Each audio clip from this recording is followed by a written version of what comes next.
So let's start again. So it's day 21 already of the May challenge. We have 1 week left, people. This is serious stuff. So tonight we're going to talk about, yay! Tonight we're going to talk about motivation and mindset. And we're going to be all about dropping our excuses, putting our mind in the right place, understanding how empowered we are as adults, as people who can buy, cook and eat our own food. We're going to look at all the reasons that we can do this. We're going to look at all the things that we're going to enjoy doing in future, all the reasons, our big whys. We're going to talk about all this stuff tonight. So I'm hoping that after this video, you go away understanding and being really motivated and ready to take on the challenges of the next week and onwards as well. So if you are watching on YouTube, then welcome to the channel. It's KISS, Keto Fit Simple for Success, and you know what to do. Subscribe, like it, comment, share on your social media. If you're following the channel, guys, and you're a fan of KISS, and I really hope by now that you are, then please do share the content. I would love you to do that. I know in the private group we can't share stuff outside the group because we like to keep what we talk about in the group. However, there is content on the website, there's blogs, there's videos on YouTube which are open to the public. You can share them, and let's spread the word. Let's fill this group up with amazing keto eaters. Okay, so tonight then, motivation. So why is this so important? Well, most of the things I see on the group are to do with either mindset or motivation.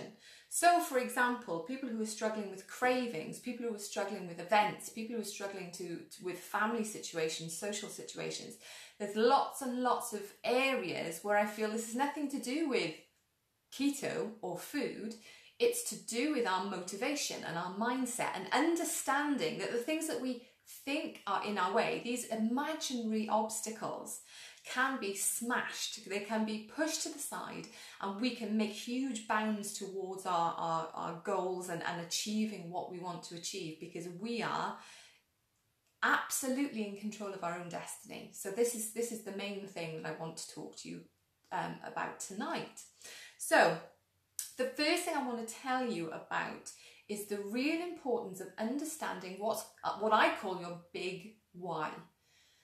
Why are you doing this? What is the reason that you are making this lifestyle change? Now, a lot of people will say, oh, I want to lose weight. Okay, why? Why do you want to lose weight? Well, I guess I want to be thinner. Okay, why? Why do you want to be thinner? Well, I guess I want to be thinner because I'd like to be able to wear really smart clothes. Why? Well, I find when I wear really smart clothes and I look good, that I'm more confident. Maybe I stand up for myself a little bit more. Feel more like I've got a voice, like I'm visible, like people see me and hear me. Okay, now we're getting somewhere. So I'll get another one. Well, for my health. Okay, so why? Well, I'd really like to lower my blood pressure. Why? I want to reduce my risk of having a heart attack. Why? Well, I'm scared of dying young. Now we're getting somewhere. So you can see when we're talking about motivation and we're talking about mindset and the big why, these things are really, really important. They are what's going to get you through the particularly tough days or particularly tough moments or particularly tough weeks even of giving up sugar and having your body detoxing and having all these physiological changes as well as the psychological cravings and things that people may experience. So having a really specific idea of your big why is really, really helpful. So for me, I had a diagnosis that took 18 years off my life expectancy at the age of 35. That was scary. And also, not only did it take 18 years off my life expectancy, but it also increased the risks of my losing limbs, losing my sight, losing feeling in my hands and feet, and all sorts of pretty horrific morbidities associated with the diagnosis that I had. So for me, my big why was I was 35 years old. I felt like someone had just took my life away, particularly, you know, it was disappearing in front of my eyes. And at 35, I was far too young to be going down that road. And my big why is I want to be able to give my kids a run for their money, and my grandchildren too. And they're a way off yet.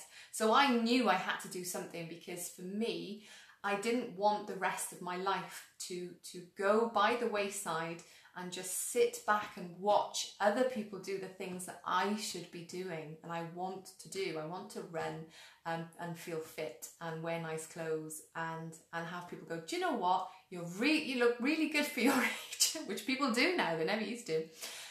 So I have some big whys, and they're all about health, and they're all about being a role model to my family and my children, and to be a role model for you guys and be accountable.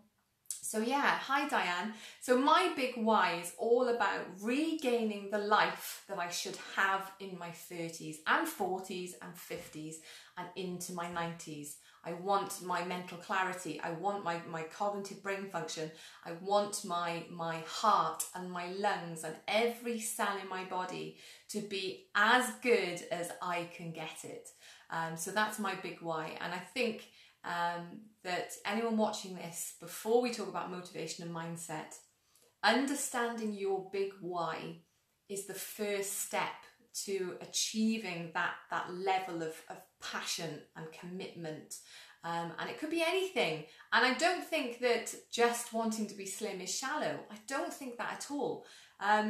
I know personally the benefits of being slim, and believe me, it's not just about the clothes. It's just endless things that have improved by putting my body back in a state of health. So these things are huge. It's not shallow to want to lose weight. You know, weight holds us down, it restricts us, it makes us unhealthy, and ultimately there is nothing wrong with being big, but there is nothing wrong with wanting to be healthy as well. So I think that understanding your big why is really important, and really getting in depth and thinking about it and being specific. It is not enough to say I want to lose weight. That is not enough for your big why. Why do you want to lose weight is really, really key, and have that motivation. Then you need to start visualizing yourself down the road. What does it mean to achieve what you want? What does it mean for your relationship? What does it mean for your career? What does it mean for your children and your family and your friends and your sports and your ability to go on adventurous holidays, or your ability to still be walking at 90, your ability to still be managing your own affairs at 90? What do those things actually, see yourself in that position, and then contrast that against the potential other things that could happen if you don't make that change. So visualize yourself there, that you've achieved your goals, and what does that look like, and be really, really clear in your head where you see yourself, and what is it that you want? Why do you want to do this? So that's the first thing you need to do. Focus on that big why and have a real deep understanding of why you're doing this, because that's key. And yeah, have a think. Anyway, we'll move on, because I know that's something I can wax lyrical on, is your big why. So the next thing we need to do then is start to make real some of our goals and set goals. And it's interesting to know that you're 50% more likely to achieve a goal that you've written down than a goal you've just thought in your head. So I think things like setting goals, writing them down, journaling, hi Susan, these sorts of doing activities, these practical activities that get you involved in your goals are really, really powerful. So if you are a diary writer, or if you make mood boards, or you do Pinterest boards, or a vision board in the house, these activities are statistically proven to increase the likelihood of you achieving those goals. So do it, basically, is what I'm saying. And for me, this is something that I've been thinking about today, actually, that I would love to make a vision board, just of KISS, really, and where I see it going, and what the changes I see it making in the world, and the changes I see it making to individuals. So I need to do a little bit of this. But one of those things is to maintain the way I'm eating, to maintain my my newfound enjoyment of physical activity, and to keep drinking water and all these things. So I've still got goals that I need to maintain. And I also want to be fitter at 40 than I was at 20. And that is not just realistic because of keto. It's going to happen because I've decided it's going to happen. And this is the power of being an adult and being in charge of your own destiny. Okay, so write the goals down. Make it real. Make your Pinterest boards of the clothing you want to wear, the type of swimsuit you'd love to wear on holiday, the type of holidays that you would love to have, the type of holidays that you would love to have when you're in your 80s. What would you love to be doing then? Are you going to hike to base camp, Everest at age 80? Whatever it is, make sure you're writing down these goals. Make them real. 50% more likely to happen if you write them down. So if you're going to take one top tip off me, is to get writing, make it real, and to visualize yourself in that position. Okie dokie. So next thing then, I said okie dokie again. I should write that down as one of my things. This does not say okie dokie so much. Anyway, next thing, celebrate baby steps. We need to break down these big journeys into shorter distances. So for example, if you tell your kids we've got a 6-hour drive, that's not going to go great. If you say we're going to drive for an hour, then stop, have a look around somewhere, have a coffee, and then get back in the car, that's easier. Well, it works in my house anyway. As long as we're stopping, everyone's okay. Anyway, make sure that you're dividing up this big journey. So these big goals that you've got, make sure you're making them into realistic chunks. So for example, I know that people on a KISS plan lose around £10 in the first month. So I say to people, look, that's realistic. It's realistic that if you're doing a 28-day plan, that you're going to lose around £10 in that month. So set yourself some step targets after that. Of course, weight loss does tend to slow after that, obviously, because you get smaller. So the percentage of fat that you're burning gets smaller. No, percentage stays the same, but the amount reduces. So imagine then if you gave yourself that target. So in 6 months' time, or even in a month's time, I'm going to follow the 28-day plan, and I would really love to lose £10 in that 28 days. Fantastic, great. Set yourself a little target, fantastic. Or you can ditch the scales completely because we know they are lying, horrible things, and you can say, right, I'm going to lose the average that was lost on the KISS plan in 28 days, which is 2 inches off my waist, so a full dress size. Okie dokie. I've done it again. Someone come over and shoot me. Anyway, so you could say, I'm going to lose 2 inches. I'm going to buy new jeans next month in the next size down. That could be your goal. Make these things achievable. You can do that. Easy peasy. You can get support to do it, and it can be done. So set those. Diane said, heading out to Mauritius in October, want to be fitter, slimmer, and have improved mental clarity. I know I can do this by eating KISS. Yes, absolutely you can, Diane. And I know you can, and you know you can. So you're definitely on 100% there. Yeah, so where was I? Yeah, so baby steps is very, very important. So if you're writing down those goals, break down the goals into something realistic, give yourself a time scale, put dates on these things, because again, we know statistically, if you give yourself a deadline to do something, you are more likely to do it. It gives it that little sense of urgency. So if, for example, by the end of next week, you want to have cleared out the cupboards of all the rubbish food and done the shopping list from the KISS website, do it. Give yourself a deadline. This is the day I'm going to do it, and this is what I'm going to do. So break down those little goals. Susan likes my okie doke. I'm glad you do. Sweet, probably sweet. Okay. So give yourself those little targets. Something realistic, something that can be done, something that's achievable. We're talking about SMART goals, aren't we? So specific, yeah? Measurable. So how can we measure this? You know, get a piece of string. If numbers are not your thing and you'd rather not know exactly how much you weigh and be ruled by the scales or the tape measure, just get a piece of string. Put the piece of string around your waist and make a mark on it. Then in 4 weeks' time, for example, use exactly the same piece of string and put another mark on it. And I've seen people, you know, mark string or have sort of different levels of string coming down the wall so they can see their progress really visually. And things like that are really, really helpful. So again, make it measurable, make it achievable.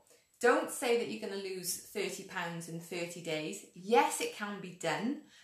However, if you only weigh 30 pounds more than your goal weight, it's probably not going to happen. So you need to make sure that it's achievable as well.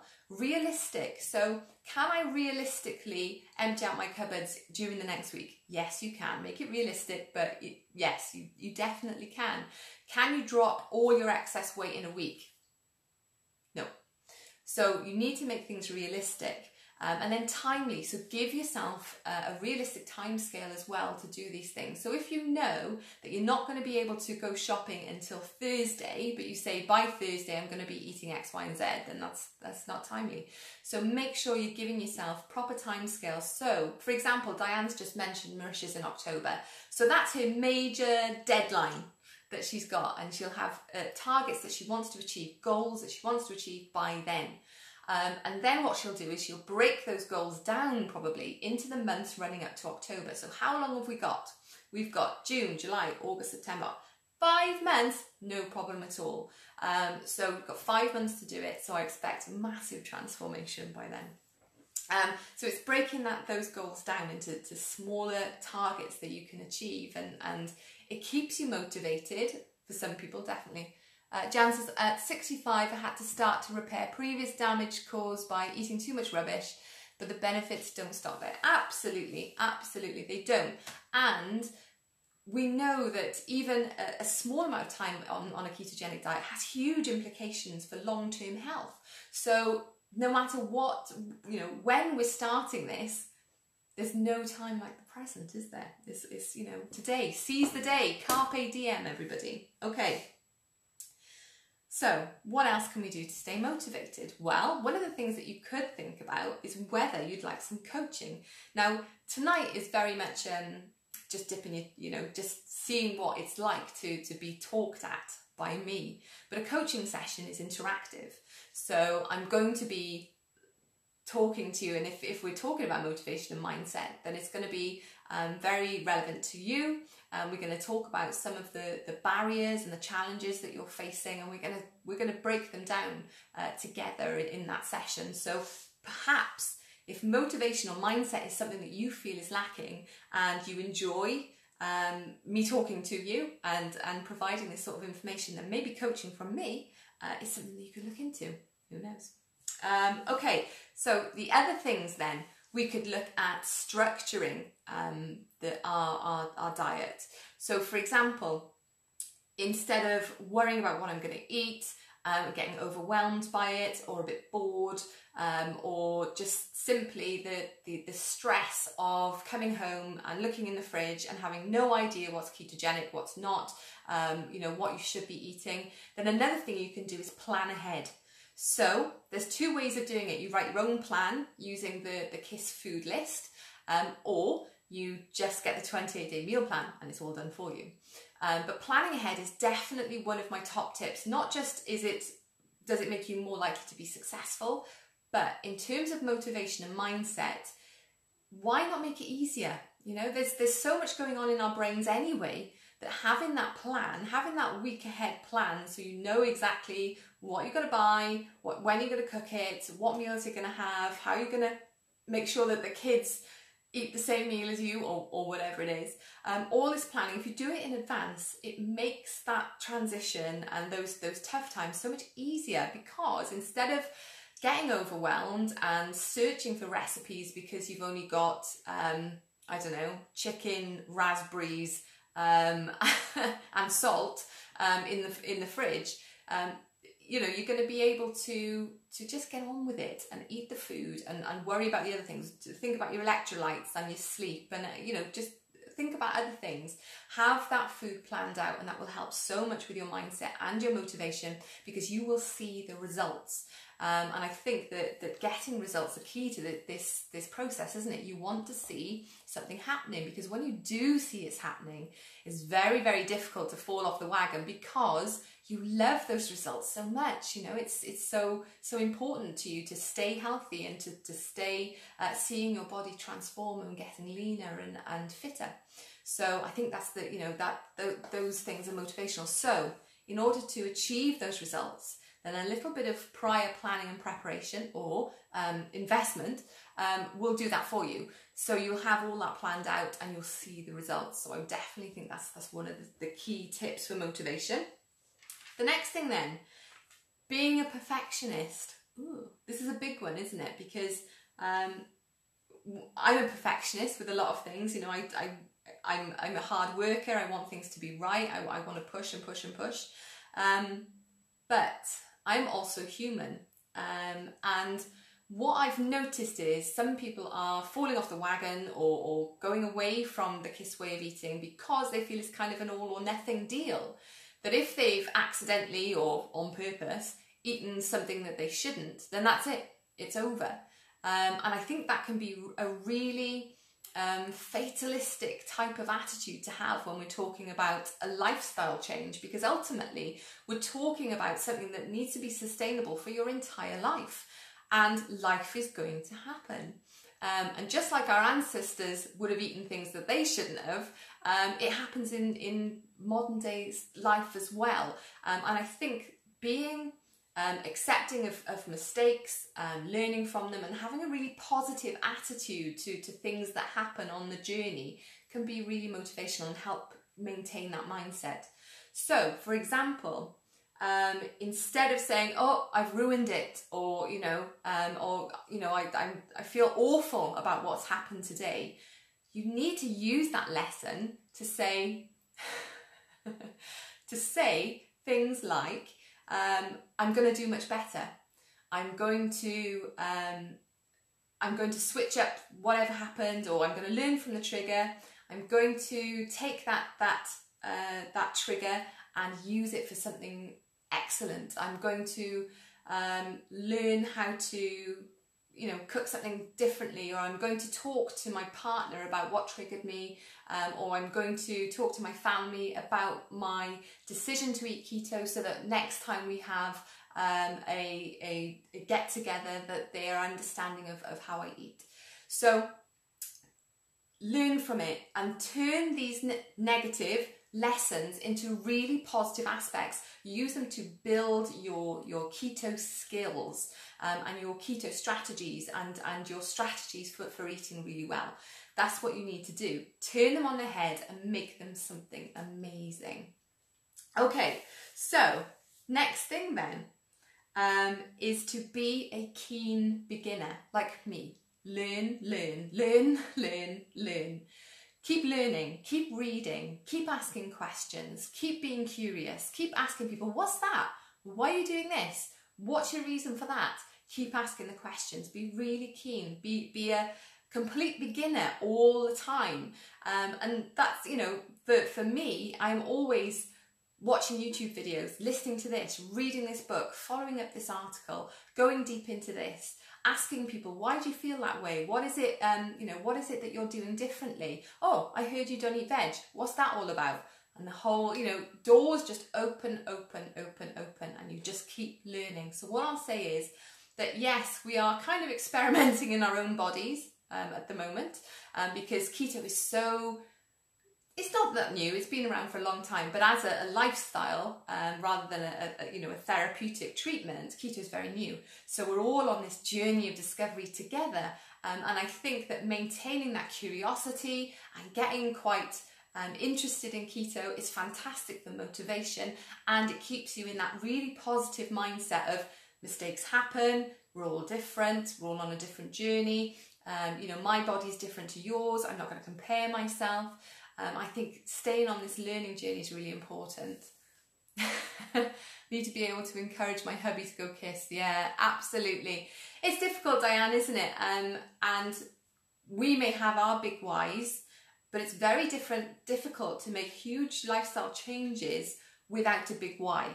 So what we need to do is, if we have people who are still eating not great food, then what we need to do is, if we want to, explore their whys. Have they got any underlying reasons to be healthier or to live longer or to be fitter or what else? I wouldn't say that start looking at other men. It might work. No, I'm just joking. Don't do that. Don't have start to have dating apps on your phone and stuff. That's not a good way to make men eat better. But it's about finding their why. And ultimately they do have to have their own why. Otherwise it's difficult to make the big change. So you can lead a horse to water, but without their why, they might not drink. So I'm glad you like that. Oh, so nice to have everybody here, by the way. It's lovely. Okie dokie. So I've done it again. Good job, Susan likes it anyway. Next thing then is reward. So what happens then when you start to achieve the things you want to achieve, these baby steps? For example, you've gone out after clearing out the cupboards of the biscuits and the sweets and the crackers and the breakfast cereal and the bread and whatever else is in there.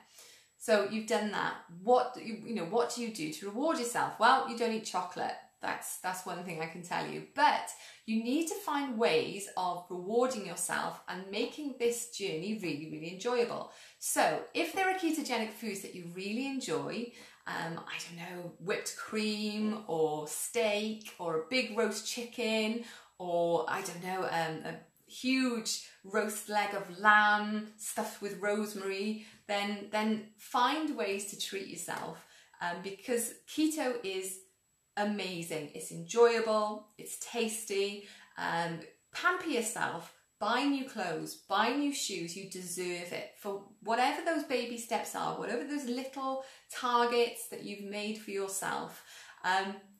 Reward yourself. A lot of people are used to rewarding themselves with carbohydrates.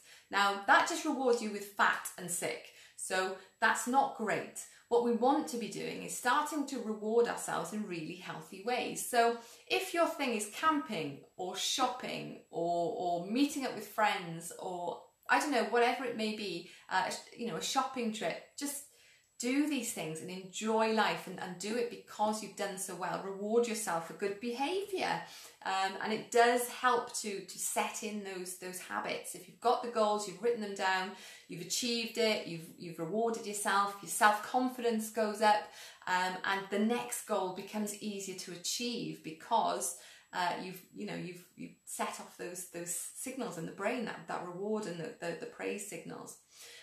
Which leads me on to positive self-talk. Now, we are what we tell ourselves we are. So how we interpret our identity, how we interpret who we are, is ultimately who we become. So we need to be very, very careful about our self-talk. We need to be careful whether we're providing really healthy and positive self-talk or negative and sabotaging self-talk. So for example, I can do this, I can lose weight, I can do anything I want, I am in charge of what I eat, I'm doing the shopping, so what food is in the house is down to me. Say these things, even if it's in your head, but it's really important to be positive, to be empowered, to own the responsibility for your own health.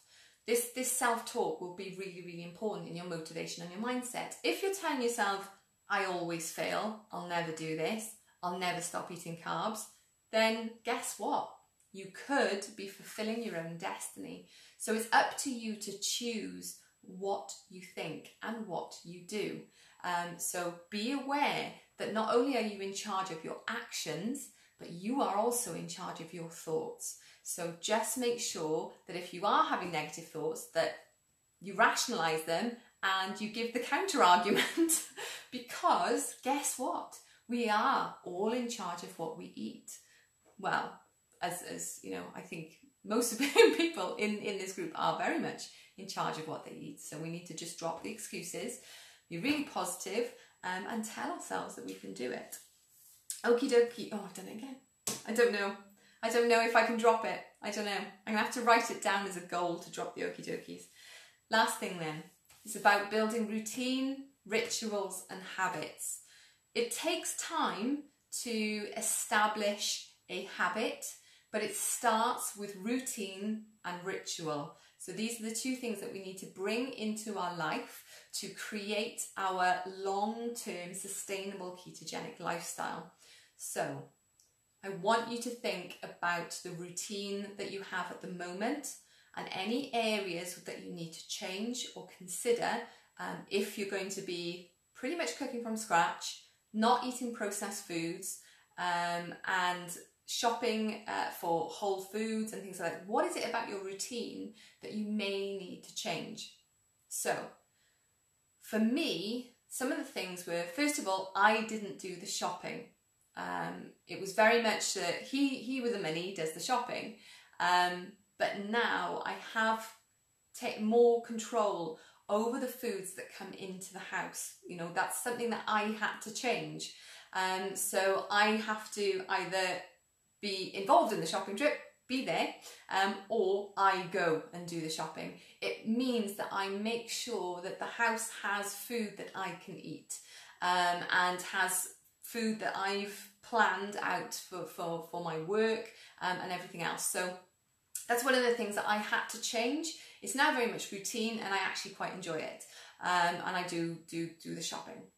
The other thing is that I needed to build a routine around meal prep because I work full time, so I needed to provide food for the time that I'm out of the house. I'm gone from about 8 in the morning till probably about 7:30 in the evening, so long 12.5 hours out of the house.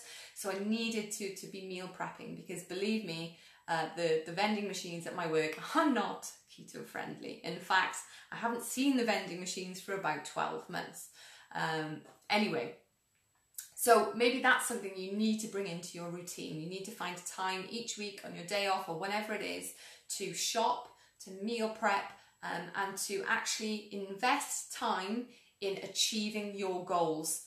Because believe me, it is the best time that you're going to invest. Investing time in sourcing, cooking and preparing good quality food is going to prolong your life and make you fitter and healthier, and slimmer and leaner and, you know, downright awesome. This is the best time you'll invest. If you're watching a single TV series at the moment, you have time to do this. I promise you can do this. It just takes a couple of hours of shopping, getting home, cooking like a wild thing, and then it's done. And all week long you eat keto. So please, definitely start to build those routines, those rituals, and suddenly they're habit and you're just doing it and you're cruising along. So the mindset is to make the effort, set the goal, tell yourself what you're going to do, plan it in your diary, whatever needs doing, make those changes, and suddenly you've got those routines, those rituals and everything else. Okay, so that's kind of my word to you. If you have any questions or comments about mindset or motivation, then I would love to hear them in the group. Before we go, if you've just tuned in, then please, if you're not already a member of the Facebook group, come and join. If you're on YouTube, all the links you need are below. If you're on Facebook right now, then tell all your friends about us, bring them in, let's change 1 million lives, because that's kind of my goal. I would love 1 million people to hear about KISS and have this opportunity to change their lives. And I know it can happen, because the number of people who are on Slimming World and Weight Watchers and all these ridiculous high carb diets, they need to know this. They need to have the information to not just be hungry, but also to be healthy and happy and everything else that you know keto gives you. So let's do it. Okay, I'm leaving it there. Jan says some people need to come to their own or a medical decision to eat in a healthier way. Yeah, it wouldn't have helped me to be told. Yeah, absolutely, and I totally agree. So you cannot force anybody to make a change. They're adults, and we want to treat people like adults. However, what we can do is role model behaviour. We can just show people, look, you know, look what's happened. I've eaten this way. This is the proof of the pudding. So that's the only way. So we can educate, but we can't force. And hopefully, the weight of our argument is such, and the weight of the evidence of this working is such that people just, it's obvious, it's logical, it's the logical next step for them to do. But yeah, can't force anybody. But you know, but hopefully I want to touch 1 million people's lives by giving them some of this information. So, right, I'm going now. Have a fantastic evening. I'm still in the groups, and I will still be in the public group replying to messages until the end of May. After the end of May, I'll tell you this now, at the end of May, I'm going to be retreating into the members group to let the admins run this public group. If you want to keep seeing me, you'll have to head over to there. But I'm going now. Susan said, my decision to change my way of eating came from a desire to be healthy, not a diet, a complete lifestyle change. So thankful. Well, I'm glad, and we're really thankful to have you. But anyway, I'm going. Bye all.